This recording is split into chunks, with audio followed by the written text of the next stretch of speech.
Morning, everyone. Can you hear me?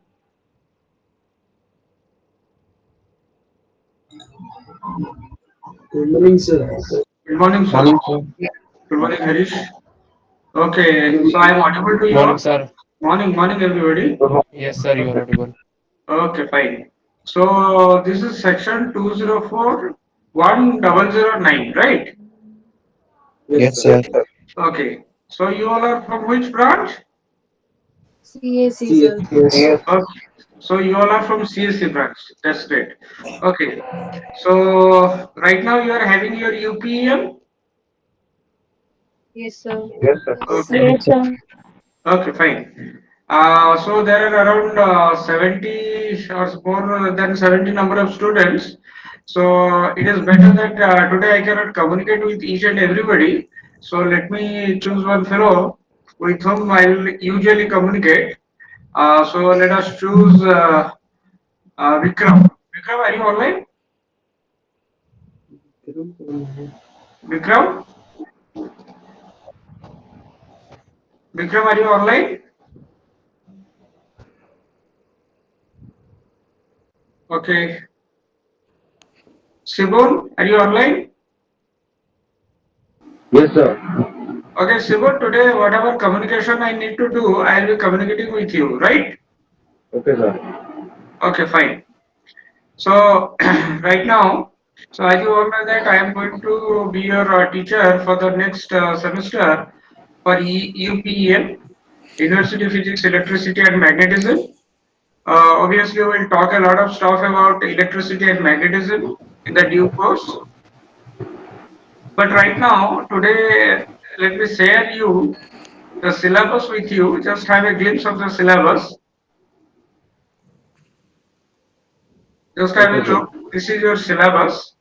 So the first chapter is electric charge and electric field. Is the screen visible to you all? Yes, sir. Okay, fine. So as you can see, the first chapter will start with electric charge and electric field. So we'll be talking about this Coulomb's force law. Then we need to calculate electric fields. We have to apply Gauss law, calculate electric potential, and a lot of stuffs are going to be presented in the first chapter itself. Okay, so today we are not directly going to venture into the subject. That is, we are not going to start with this chapter of electric charge. Rather, I will give you an introductory. Today, I will present an introductory chapter, and that chapter is particularly very much required for you people during the entire syllabus. And that chapter is on vectors. So we'll just have you all know what is vectors right from class 9 onwards. You people are a little bit acquainted with scalars and vectors. So we'll study about this. We'll just have a little bit brief discussion. Maybe one or two classes will be dedicated for these two chapters. That is on vectors and scalars. We'll talk about some other types of quantities, and in this way, you will have a little bit exercise of whatever you have studied. Because when we are going to study about this electric field, magnetic field, electric means alternating current, DC current, everywhere you will come across these three quantities you will come across, that is scalar, vector, and phasor. And last but not the least, we will also talk about fields. So in this chapter, in this introductory chapter, I will just give you some brief idea of what is actually required for you people to know in order to do the problems as well as understand the concept clearly. Okay, are you getting what I am saying? Yes. Okay. Yes, sir. So, how many chapters in this course? In total, there are from chapter number 21 to 32. Okay, so in total, there are 11 number of chapters. But of course, don't worry, this chapter 0, that is why I have named it as chapter 0. This is not going to come in the exam, but obviously, this knowledge is very much essential if you want to do well for the forthcoming chapters, because this knowledge is barely necessary. And there are many types of ways we can solve the problems in the near future. But once you have a grasp over these vectors and scalars and fields, you will see that your solving capacity is going to increase manifold. the time that you take to solve the problems is going to be very much reduced. So after all, finally you will see that you are going to enjoy doing the problem in the easiest possible manner at the earliest possible time. Okay, that is why I have taken this stress to introduce these vectors once again. So we'll study about it. We'll just have a brief idea about what we have already studied and what more we need to learn in order to venture into this syllabus. So all the best. So let us start this chapter. Excuse me, sir. Yes. Sir, which book we need to follow, sir? Okay. Even if you people make a email group of yours, I'll send you a book. Okay. That is University Physics by Young and Friedman. That is a very beautiful book, and that is the only textbook that you need to follow. Of course, I will also be writing the notes in Word and convert it to PDF. And please make a Google Gmail account for your entire section, so that whatever documents or whatever study material I need to give you, I can easily give it on that email ID. Please do prepare it. And regarding the assignments and other things, okay, we have to do it on Module. The module also that software we have to use for the communication between you and me. But other than that, we can also communicate on our WhatsApp group, as well as we can also communicate through emails. So I will. So you just make a official your means email group mail ID and send it to me. I will share my official email ID with you people, so that till everything is uploaded on module, we will communicate through this method. Okay.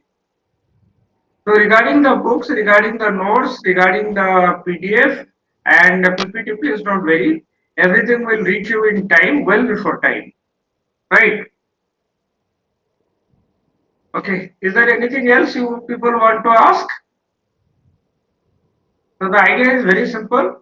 So since we are going to start with electric fields and electric forces, so all of them are vector quantities. So naturally, having a little bit knowledge, better knowledge, because of course you people have studied about all this stuff in your 12th class, but still then we'll just have a little bit discussion about all this thing. Okay. So most of you know that till now, most of you have studied that quantities can be classified into two categories. So most of you know that the categories are scalar and vector. But obviously now you are no more plus two students. You are going into a graduate level.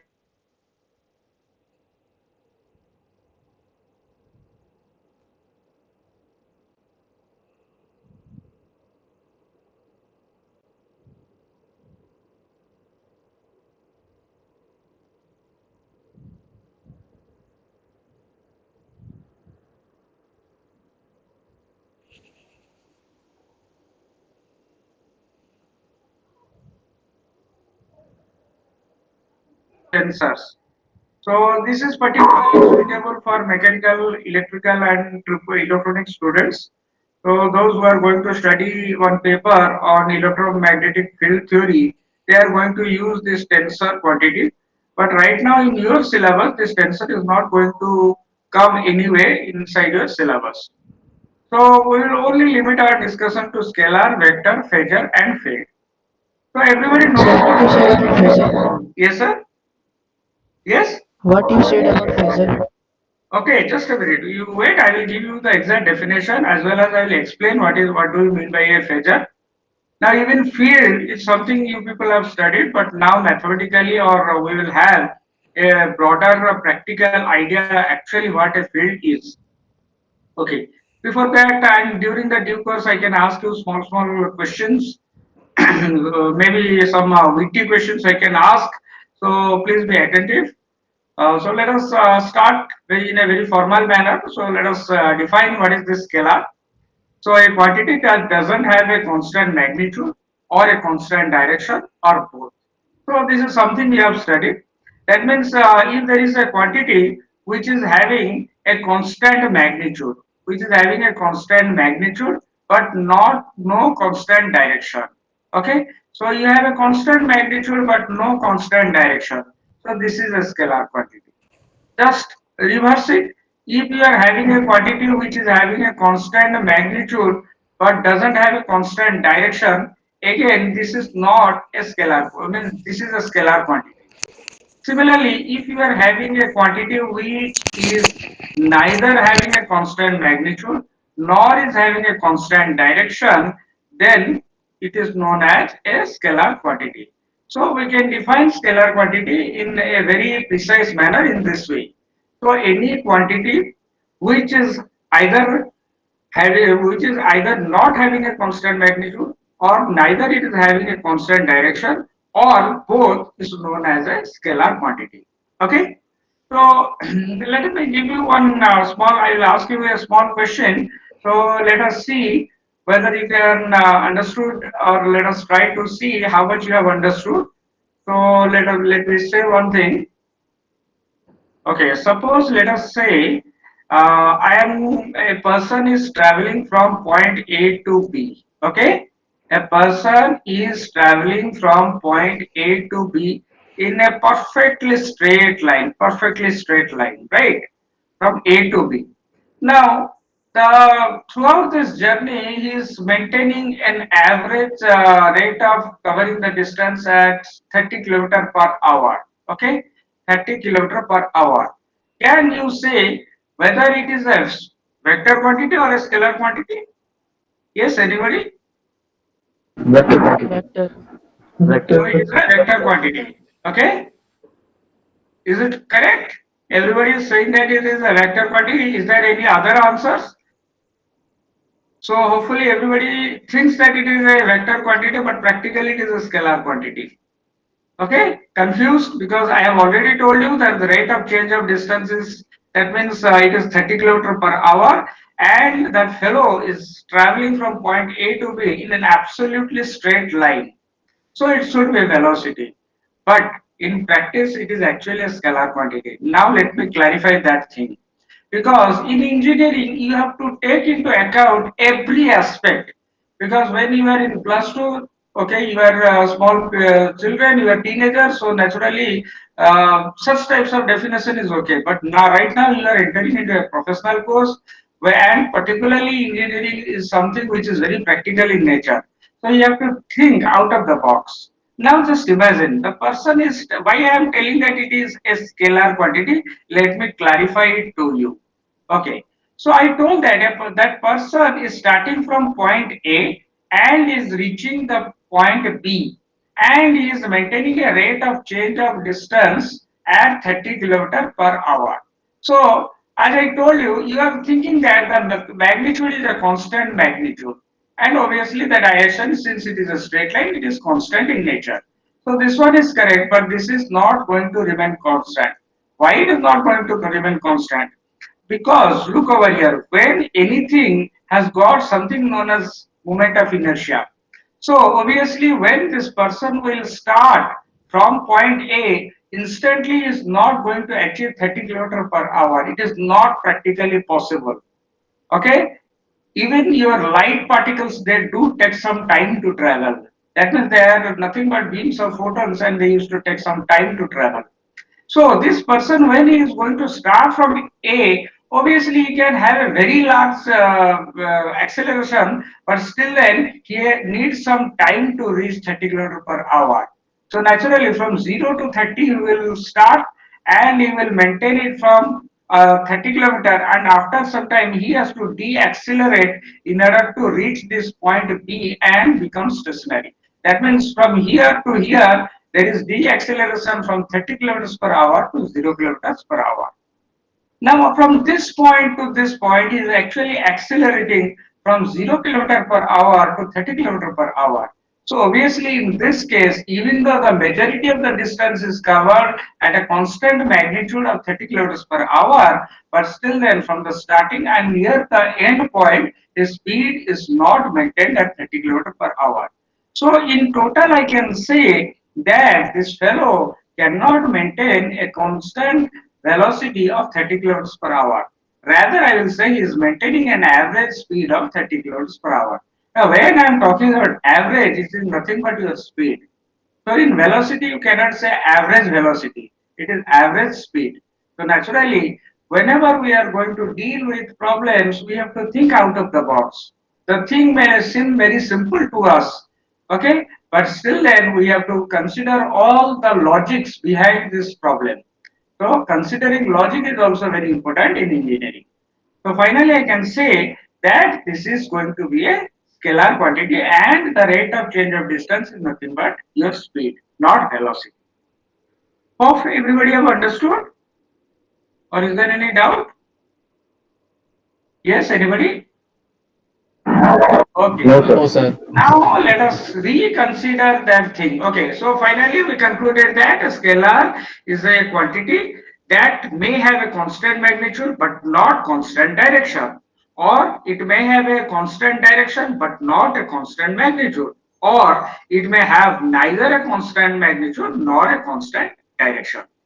Okay, now let us come. So these are the examples you can see: mass, distance, temperature, volume, electric potential, population.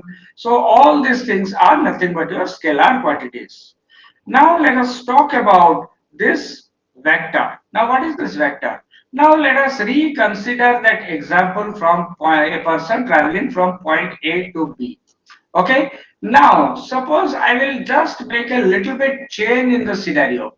That means the person is actually starting from another point A dash. Okay, now and he is actually terminating at another point, let us say B dash. So from A dash he started, he reached the speed of 30 kilometers per hour, or he reached the rate of change of distance of 30 kilometers per hour. He continued moving in this direction, and from here he started deaccelerating in order to reach the point B. Now, please remember that is actually, this is how I have depicted the speed. This is not the direction. So let us say the direction is a straight, absolutely a straight line. So in this case, if I will consider the scenario, or I will consider the just a minute. Let me choose the ink color. Okay, fine. So So in this scenario, let us consider this case. Now, if I am considering the window between A dash and B dash, then I will say that this fellow is maintaining an average speed of 30 kilometers per hour. Now, if I will consider the window between the point A and B, over here I can say of 30 kilometers per hour, because this fellow has already accelerated to the point that he has reached 30 kilometers per hour, and while accelerating, what he is doing, he has already reached the speed of 30 kilometers per hour, and from here he is deaccelerating. Okay, so if I will consider the entire rate of change of distance from A dash to B dash, he is actually, here I will say that he is maintaining an average speed. Here the word speed comes, which is a scalar quantity. Whereas if I will consider the window between the point A and B, obviously here I can see that from at the point A and till the point B, till the end of the point B, is maintaining a rate of change of 30 kilometers per hour.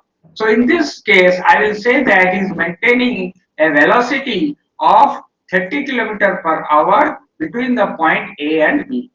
So just see, these are very simple things, but our understanding needs to be very much sharp so that we can distinguish between the different scenarios, even though the scenarios may seem to be the same.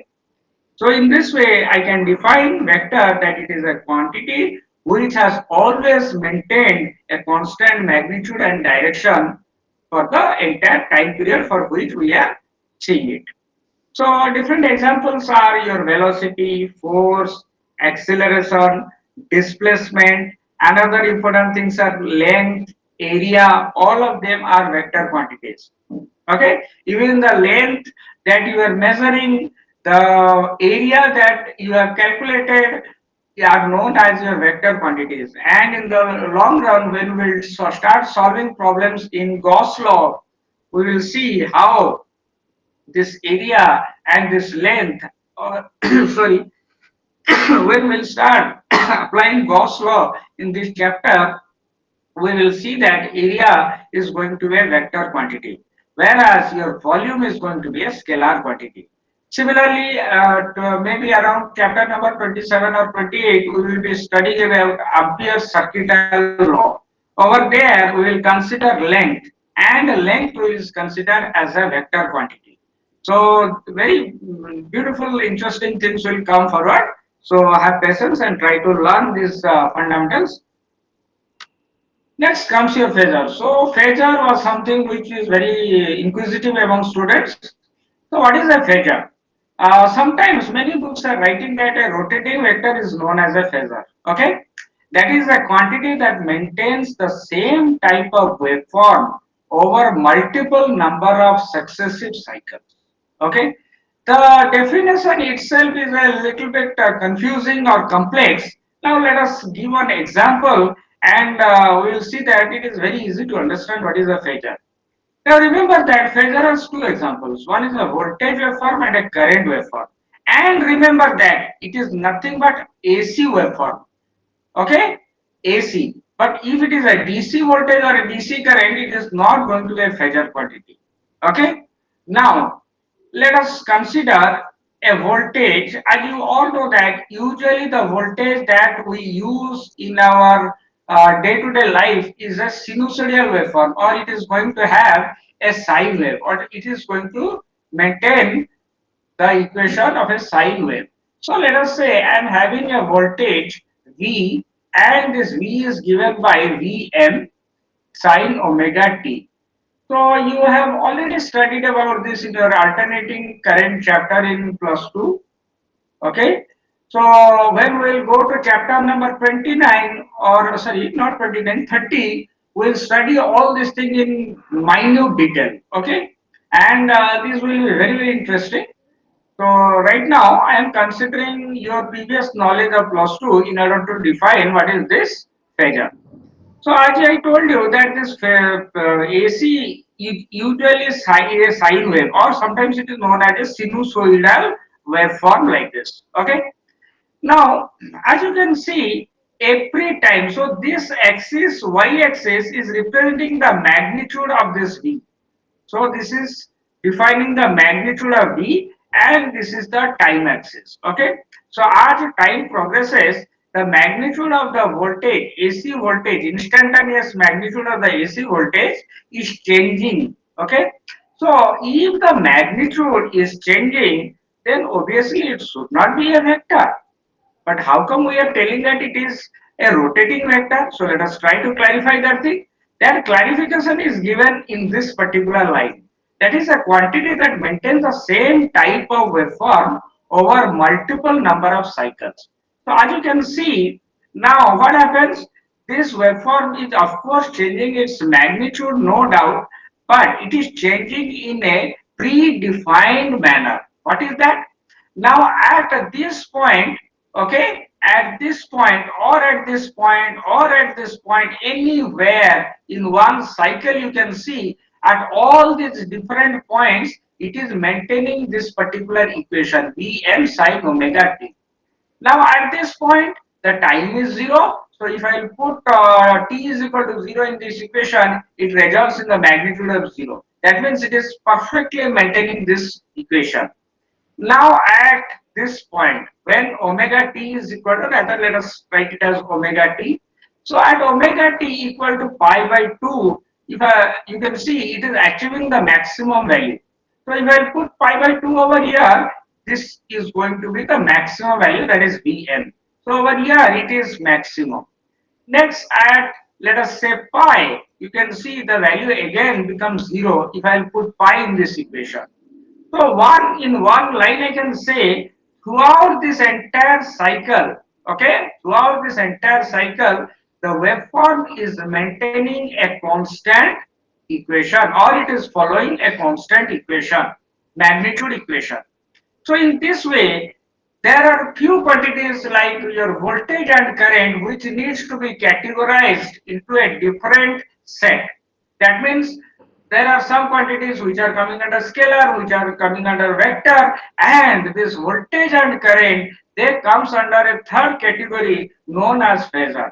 So what is a phasor? Even though we call it as a rotating vector, but still it is better to say that it is a quantity which is going to maintain a constant waveform over multiple number of cycles. Okay, so as you can see, even after the first cycle, it is again maintaining the same type of waveform.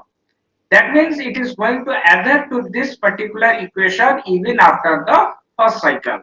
So for time infinite up to which we are observing it, we can say that every time the waveform is repeated in the same fashion. Okay. So these type of quantities, that is a voltage and current, that comes into another type of quantity which is known as a phasor quantity. So anybody, any sort of doubt? Yes, somebody was asking me regarding this phasor. I hope I have cleared her doubt. Yes, sir, got it. Okay, fine. So whenever you are having any doubt, please turn your mic and please ask me the question right over then. Okay. Now, what is why it is known as a rotating vector? Why this word vector is coming? Now there is something to be, there is some similarity with that of a vector. Now what is that similarity? The similarity is very simple. These phasor quantities are always going to follow the same vector calculus, vector algebra. So whatever the rules of vector addition, subtraction, multiplication or calculus are applicable to vectors, that are also equally applicable to phasors. That is why we sometimes say that they are known as rotating vectors, because phasors don't have a separate rule of addition or subtraction. Obviously, in case of scalar quantities, you are having, you got how to add them, subtract them, multiply them, divide them, do the calculations, you take the integration, take the differentiation. So vector algebra and calculation applicable to scalars are not applicable to vectors. So vector addition is different from that of scalar addition. Vector multiplication is different from scalar multiplication. Vector calculus is different from that of your scalar integration calculus. So since there are some differences, so and these phasor quantities, they are going to follow all the rules of vector addition and vector calculus, vector algebra and vector calculus. That is why sometimes they are also known as rotating vectors. Next comes your the fourth category of classification that we will discuss today is the field, because tensor for you people is not at all required. Now we'll talk about this field. Okay. So many times we have heard about fields. We have talked about this magnetic field. We have talked about electric field. Rather, sometimes in your 12th class also you have studied about electromagnetic field. In mechanics, you have studied about gravitational field. So what after all is a field? Okay. So let us try to define this field in the language of an engineer. Okay. So a field is a function that specifies a particular quantity everywhere in a space or region. Okay. Now again, as I told you, the definition itself is looking a little bit complex, not coming into our entering into our mind. Now, if I give you some examples, this thing will be clarified completely. Okay. So before that, let us complete this whatever I have written. So if the quantity is scalar, the field is said to be scalar field. So we have a temperature field, we have sound intensity field, all those things. And because temperature and sound intensity, both of them are scalar quantities, so the field related to them are also going to be known as scalar field. Similarly, if the quantity is a vector, then the field associated with that quantity is known as a vector field. For example, gravitational field. So gravitational field is obviously a vector field, because but if it is a gravitational force or if it is gravitational acceleration, then obviously force and acceleration are nothing but vector quantities. So therefore, the field associated with gravitation is also a vector field. Now let us now try to clarify what do we actually mean by a field. Now let us take the example of gravitational field. You will be more comfortable to understand. Okay. Now let us say, suppose this is the surface of the earth. Okay. So this is our earth, and let us say the gravitational field is up to, let us say, 1000 kilometers around the entire volume of the earth. So naturally, now have a look over here. Suppose I will keep an object over here. Somehow, hypothetically, I place an object over here. Now what is going to happen? Yes, anybody? Come on. It Suppose, will move downward. okay, it is going to move downward. That's it. Very simple thing. Now, obviously, everything tries to move towards the center of the earth, but obviously, since the surface is present, this particular object will move in this manner, and it will try to hit to the surface of the earth. Now, when it is falling, what is the acceleration due to gravity? Yes, I can. 9.8 Yes, what is the value? 9.8 meter per second. Yes, that's correct. 9.8 meter per second square. That's correct. Now, if I am placing this object, let us say at 10 kilometers above the surface of the earth, and it is allowed to fall freely through the atmosphere, then obviously it is going to fall at an acceleration of 9.8 meter per second. Now, obviously, the force at which it will hit the surface will depend on its mass. Now, if the mass is also constant, then obviously the force will be something around 9.8 Newton if the mass is 1 kg. Now, for a distance of 10 kilometers, if I am placing this object, it is falling at an acceleration of 9.8 meter per second. Now, if I will place that same object over here, maybe at a distance of 1 kilometer above the surface, again it is going to move towards the center, or rather it will hit the surface of the earth. Again, while it is free falling, it is going to achieve an acceleration of 9.8 meter per second. Now, if it is 20 kilometers above the surface of the earth, the same thing is going to happen. Now, everywhere at these three scenarios, just have a look at these three scenarios. One is 10 kilometers, one is 1 kilometer, the other one is 20 kilometers. But whatever be the case, in all these three cases, when it starts falling, it starts with an acceleration of 9.8 meter per second. So naturally, the acceleration is going to remain constant anywhere inside this field. Now, secondly, the direction is always directed towards, from the point towards the center of the earth. Okay, so whether it is kept over here, or it is kept over here, or it is kept over this place, anywhere you keep inside the field, you can see the magnitude and direction are going to remain the same. So if this is the case, then naturally this is known as a vector field. So your gravitational field is a vector field. Similarly, suppose let us say I have a positive charge. We will talk about this in detail in the next chapter. Suppose I have a positive charge. So the lines of electric field are moving in this direction, all in straight line. That means it is radiating out like the rays of the sun. So if I will put an object over here, or I will put an object over here, so it is going to be attracted towards this positive charge. That means the force is going to maintain a constant direction. That means it is going to move in a straight line from the position towards the center, or towards the positive charge. So the direction is same. Okay. Now the acceleration will be same, because when we will talk about all these things, we will study something known as, it will move at a speed of, means force of E into Q into E vector. So E is the electric field. We will talk about this in the next chapters. So this is equally applicable to at any point, any point. So you can see everywhere. That means any point in the region, it is going to experience the same magnitude as well as the same direction. So such types of fields, so this is the definition of a field.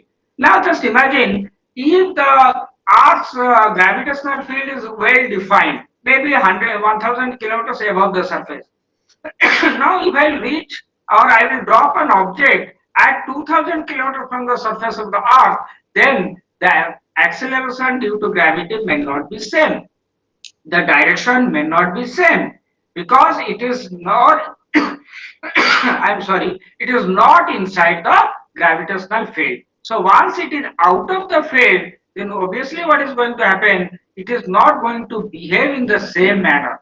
So your field, even though it is not having a clear cut boundary, but still then up to a certain extent it is better pronounced. That means the effects can be felt much easily. So this is the definition of a field. So we have defined this vector field. Now what about a scalar field? Let's try to see. Now suppose let us say inside I am sorry, inside a theater I have a subwoofer like this. Okay, subwoofer they used to give out low frequency bass tone. Okay, now around this subwoofer, now when it is moving, then the waves are moving in all directions, possible directions. Okay, some are also moving backwards. Now obviously the person who is sitting in the first row of the auditorium, he will hear the beats or he can feel the beats. Whereas the person who is farthest or sitting in the last row will not feel the beats in the same way as this fellow was feeling it. That means here the direction, if both of the persons are sitting in the same direction or in a straight line, then the intensity of the beats will be different. That means in this case, obviously, even though they are sitting in the same direction, but the magnitude is changing. Okay, the depth of the beats will be more pronounced near the front end rather than at the further end. So similarly, if a person is sitting on the back, even though he is sitting very close to it, he may not feel the beats at all, or he may just hear it, but he cannot feel the punch. So over here, the magnitude is decreasing in a very small manner. So I can say that these types of field are known as your scalar field, where the quantity is a scalar quantity, then obviously the field is going to be a scalar field. So this is all about your field. Hope you have got some idea about the field, because in the next chapter, next following chapters, we will be dealing with this field in a very intense manner. Okay. Please hold on. Let me have a glass of water.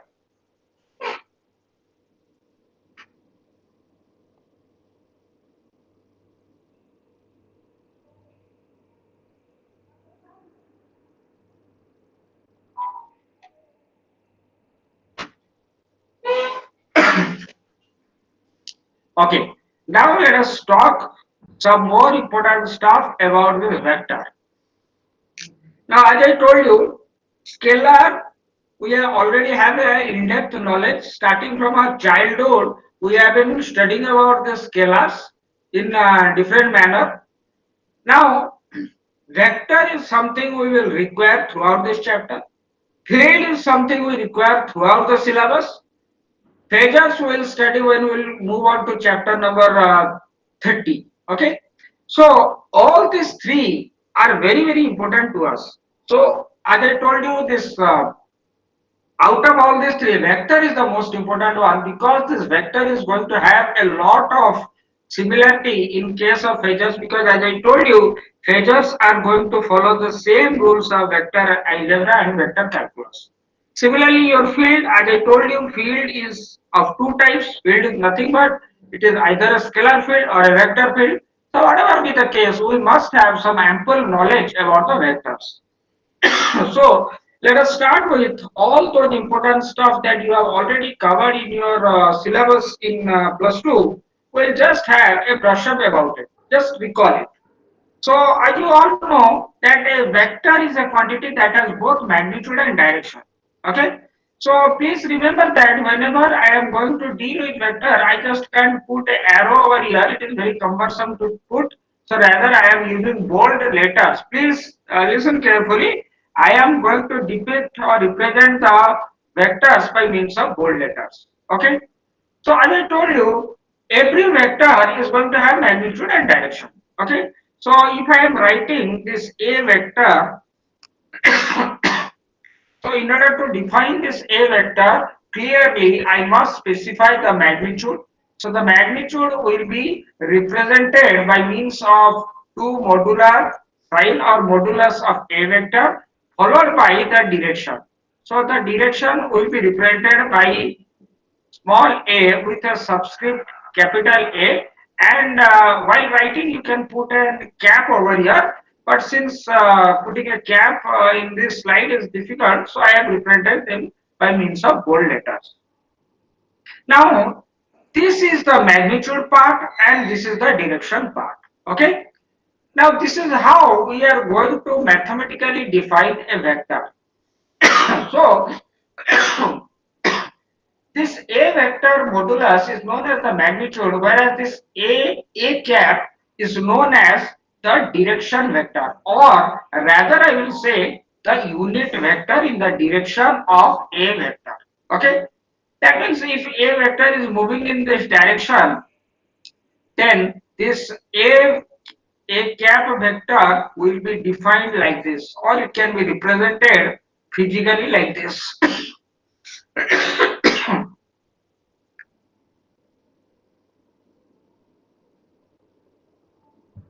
So it can be represented.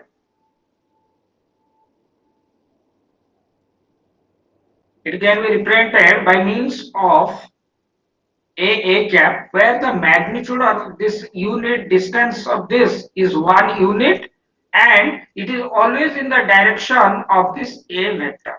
So this is something you know. But usually we don't write vectors in this manner. Why? Because most of our vectors are represented in Cartesian coordinates. Okay, Cartesian coordinates. Of course, Cartesian or rectangular Cartesian coordinates are not the only coordinate systems. There are still three types of coordinate system. Of course, they are not in your course, and since you all are computer science students, you are not going to study about it.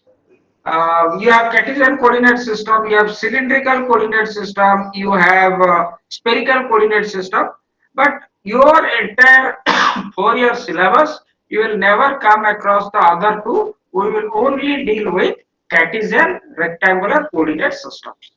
So a vector A is represented in Cartesian coordinate system by A like this: ax cap. Sometimes you are writing it as I cap. In plus 2, you people were writing it as I cap. I cap and ax cap both are the same thing. Doesn't matter. You can still write down it as I cap j cap. So over here it is a y cap plus a z a z a z cap. Okay. Now in place of a x cap, a y cap, a z cap, you can still make use of I cap, j cap, k cap. Doesn't matter. All of them are the same thing. The only thing is that we are representing it in different manners. Doesn't matter. Okay. So that is what I have represented it over here. So either I can write it as in between bracket, I can write down ax, ay, az, or I can write it in this manner as well. But first we need to understand what is this capital AX, what is this capital AY, and what is this capital AZ. Yes, can anybody tell me what is it? Yes? Anyone from you? Come on. Are you people online or what? It is the component. Yes. Vector in Excel.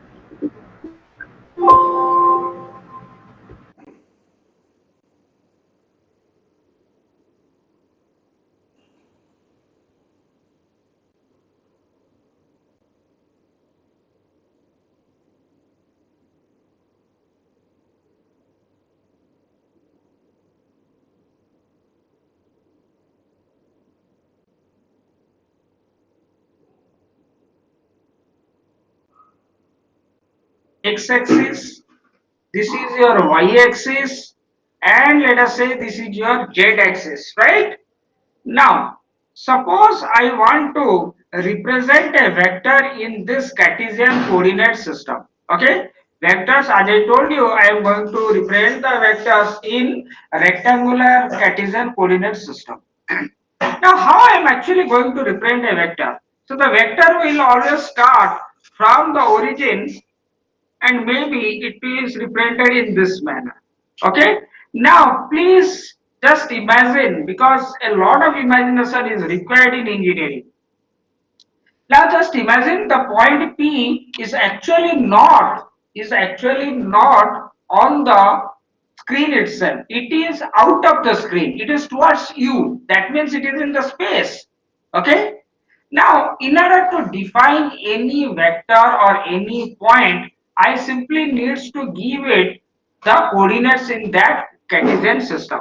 Suppose let us say I will give the coordinates as 3, another one is 4, and the third one is 5. So these are the coordinates of the tip of this point vector P. So the vector is P vector. So P vector, as I told you, is represented in this manner as 3ax cap, 3ax cap, 4ay cap plus 5az cap.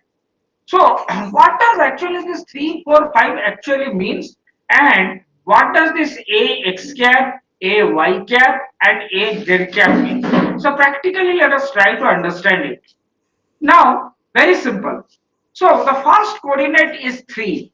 That means I have to, in order to represent this vector, I have to start from the origin and I have to move towards the tip, right? So in order to do that, what I have to do? I have to travel 3 units. I have to travel 3 units along the x-axis. That means I have to write 3 units along the x-axis.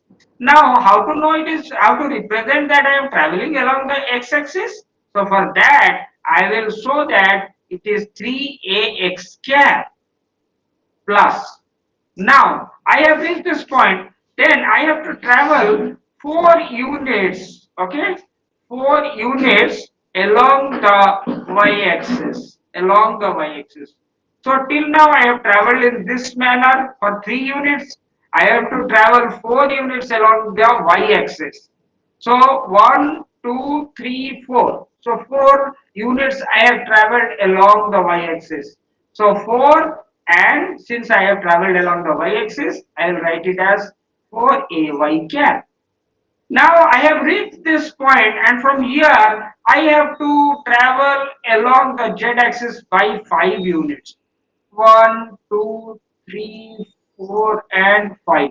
So I have to travel 5 units along the z-axis to reach the tip of the vector. So once I travel from this starting point to the tip, then I can represent the vector. So in this way, I will write or represent the p vector by means of this equation 3ax cap 4ay cap plus 5az cap. Okay, so this is how practically we are going to represent a vector. Now, if I ask you what is the magnitude of this P, when I am talking about the magnitude, actually I am talking about the distance, direct distance or the straight line distance from the origin to the point P. So how I am going to do that? So for that I have to follow this equation. This is a very familiar equation. You all have done a lot of calculations on this. Ax cap square plus ay square plus az square. That means I have to square all the components of the vector and add them and finally take the root over of them. So in this way I will get the magnitude of this vector P. Similarly, what about this unit vector? The unit vector is given by this formula. Now, in this case, it is, as you can see, it is starting from this point to the point in the space P. the space or the point P is just above the screen of your maybe laptop or your computer or your mobile, doesn't matter. So for me, it is on the just above the surface of my laptop screen. So naturally, the direction is not along the x-axis. It is neither along a y-axis, neither along a z-axis. So naturally, it is having a different direction. So how to calculate that direction? This is how you are going to do. So I hope you have got some practical idea about how we are going to find the magnitude and direction of the vector. Now let us come to vector addition and subtraction. So it is a very simple thing, nothing much difficult. So what are the algebra means vector algebra that is available to us? Plus, minus, and multiplication. Each division possible?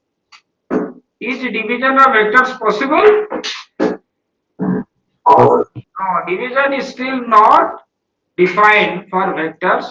So if it is not defined for vectors, it is also not defined for phasors. Okay? So we'll consider only addition, subtraction, and multiplication. And unlike your scalar quantities, the vector addition, vector subtraction, and vector multiplication, all of them are very different. Okay? So let us not waste time. So if A and two vectors to be added, obviously the addition or the sum of two vector is always a vector quantity. So that is what I have written over here. A plus B vector is equal to C vector. So usually what we used to do, we used to add the vectors by means of the vector components. So there are different methods. Graphically also you can add them by means of that parallelogram of force addition, that law that you have studied. Of course, in this mathematical way, it is always better to add them in this manner. So component by component we will add. For example, A is given by ax, ay, az, b is given by bx, by, bz. So how we are going to add them? The x component, that is ax plus bx. So that is what is written over here. These two are added and the unit vector is multiplied to it. Similarly, this can also be written and this can also be written. And vector division or vector subtraction, always remember that a vector minus b vector also results in another vector which is a d vector. Okay. Now, if d vector is becoming 0, if the difference is becoming 0, then it is, one will say 0 and 0 is a scalar quantity. No, for that we used to call it as a null vector. Okay. So rather than telling 0, just tell that null vector.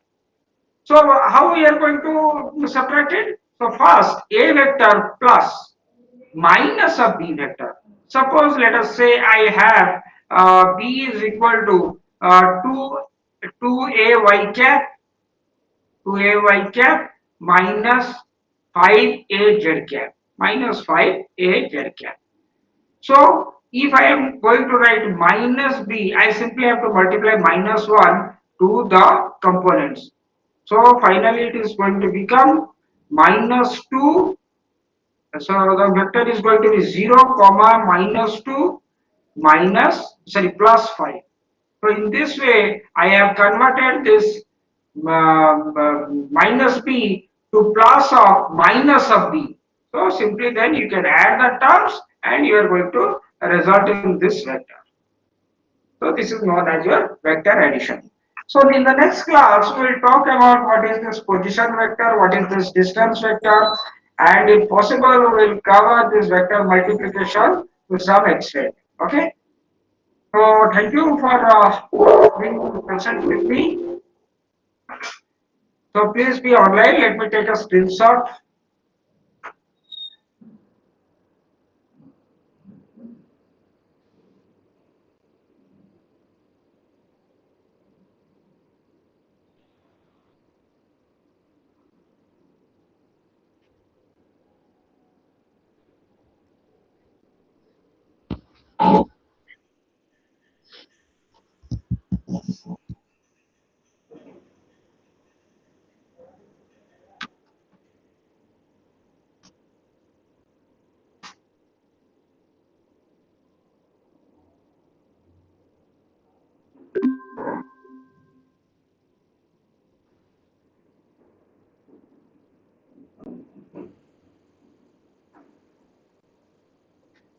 Okay.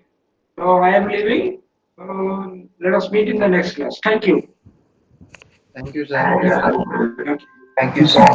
Okay, my pleasure. Thank you all. Thank you, sir. Okay.